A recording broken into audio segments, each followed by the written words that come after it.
कांग्रेस के रहनुमा राहुल गांधी लोकसभा में अपोजिशन लीडर के ओहदे पर फायज होंगे और इस फैसले के बारे में एक खत प्रोटेम स्पीकर को भेजा गया। राहुल गांधी के अपोजिशन लीडर के तौर पर तकर्रुरी का फैसला कांग्रेस सरबराह मल्लिकार्जुन खड़गे की रिहायशगाह पर हिंदुस्तान ब्लॉक के फ्लोर लीडर की मीटिंग के बाद किया गया।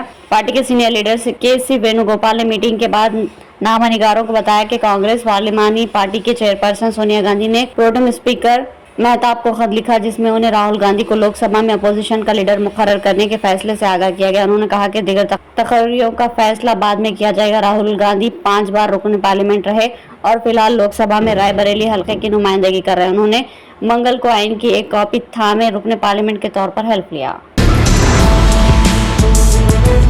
गाड़ी पर पुलिस का सायरन लगाने वाले नौजवान और उसके साथी को हैदराबाद में पुलिस ने पकड़ लिया। ये वाकया कल रात शहर हैदराबाद की गोलकोंडा के करीब पेश आया। तफसीलात के मुताबिक एक शख्स जिसने अपनी गाड़ी में पुलिस का सायरन लगाया था, वो अपने साथी के साथ जा रहा था। इसी दौरान गोलकोंडा इलाके में रात में तलाशी मुहिम में मसरूफ पुलिस ने इस गाड़ी को रोकने की हिदायत दी। ताहम इस शख्स ने पुलिस की हिदायत को नजरअंदाज करते हुए फरार होने की कोशिश की। पुलिस ने ताक़ुब करते हुए इसे और उसके साथी को पकड़ लिया।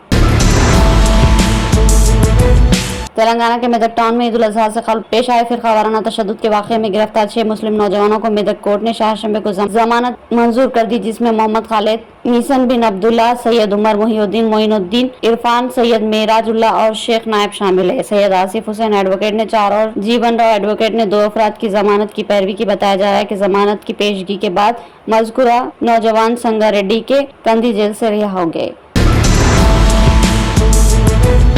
बीवी और ससुराल वालों की जानिब से पुलिस स्टेशन में शिकायत दर्ज करवाने पर एक शख्स ने फांसी लगाकर खुदकुशी कर ली। ये अफसोसनाक वाकया तेलंगाना के जगत्याल जिले में पेश आया। तफसीलात के मुताबिक जगत्याल जिले के रायकल से ताल्लुक रखने वाला 35 साल फिरदौस की शादी कतलापुर के रहने वाली एक लड़की से चंद साल कबल हुई थी और इस जोड़े को एक लड़की भी। अक्सर फिरदौस और उसकी बीवी के दरमियान झगड़े होते थे और कई बार बीवी और ससुराल वालों ने पुलिस में पहुंचकर शिकायत की। 2 दिन कबल भी फिरदौस के खिलाफ इसकी बीवी और ससुराल वालों ने पुलिस स्टेशन पहुंचकर शिकायत की, जिस पर पुलिस स्टेशन में एक कांस्टेबल ने फिरदौस पर हाथ उठाया और गाली गलौज की इस वाकये से दिल बर्दाश्त होकर फिरदौस ने घर आकर फांसी लगाकर खुदकुशी कर ली। ओम बिरला को सूती वोट से लोकसभा स्पीकर के ओहदे के लिए मुंतखब किया गया। आज मुनाकिद इंतखाबात में बीजेपी की ज़ेर क़यादत नेशनल डेमोक्रेटिक अलायंस (एनडीए) के उम्मीदवार ओम बिरला ने कांग्रेस के कोडेंकल सुरेश को शिकस्त दे दी। अपोजिशन इत्तेहाद इंडिया ने लोकसभा स्पीकर का इंतखाब लड़ने का आखिरी लम्हात में फैसला इस वक्त लिया जब बीजेपी के सीनियर कायदीन ने इस पेशगी शर्त को कबूल नहीं किया कि एनडीए उम्मीदवार बिरला की हिमायत के बदले में अपोजिशन इत्तेहाद इंडिया को डिप्टी स्पीकर का ओहदा दिया जाए। मरकजी वजीर राजनाथ सिंह ने इस सिलसिले में मल्लिकार्जुन खड़गे से बात की, लेकिन कोई पेशरफ्त नहीं हुई। वजीर आजम नरेंद्र मोदी ने ओम बिरला को लोकसभा स्पीकर मुंतखब होने पर मुबारकबाद दी। ओम बिरला ने लोकसभा के स्पीकर मुंतखब होने के पहले रोज ही ऐवान में कुछ ऐसा कर दिया कि हंगामा शुरू हो गया। ओम बिरला ने इमरजेंसी के निफाज की मजम्मत में एक करारदाद पढ़कर सुनाई और उस वक्त की वज़ीर आज़म इंदिरा गांधी के इस फैसले को आइन पर हमला करार दिया, जिसके बाद ऐवान में हंगामा शुरू हो गया। अपोजिशन के एहतजाज के बावजूद स्पीकर करारदाद पढ़ते रहे। इस दौरान अपोजिशन अरकान ने खूब शोर हंगामा किया, लेकिन ओम बिरला ने पूरी करारदाद पढ़ी। बाद में स्पीकर ने ऐवान की कार्रवाई को दिन भर के लिए मुलतवी कर दिया।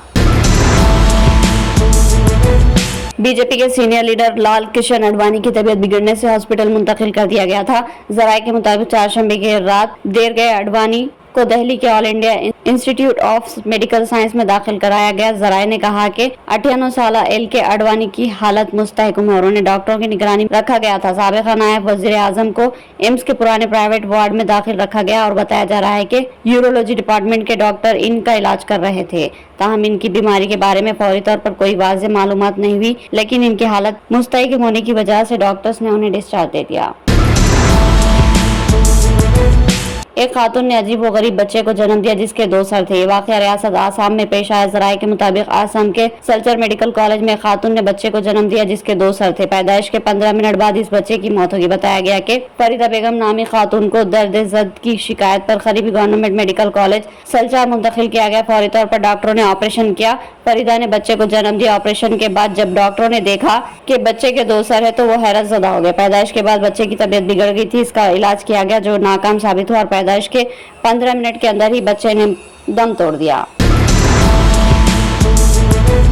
उत्तर प्रदेश के महोबा में एक प्राइवेट बैंक के नौजवान मैनेजर को अपने दफ्तर में काम करने के दौरान अचानक दिल का दौरा पड़ा और वो मौके पर ही अपनी जान से हाथ धो बैठा। ये वाकया 19 जून को पेश आया था। इस वाकये की वीडियो सोशल मीडिया पर सामने आई और उसके बाद से वायरल हो रही है। वीडियो में हमीरपुर से ताल्लुक रखने वाले 30 साल राजेश कुमार शिंदे, जो HDFC बैंक के महोबा हेडक्वार्टर में रीजनल मैनेजर के तौर पर खिदमत अंजाम दे रहा था, अपने टेबल पर बैठे बैठे हुए अचानक गिरते हुए देखा जा सकता है। इनके साथियों को खौफ और हरास की हालत में देखा जा रहा है।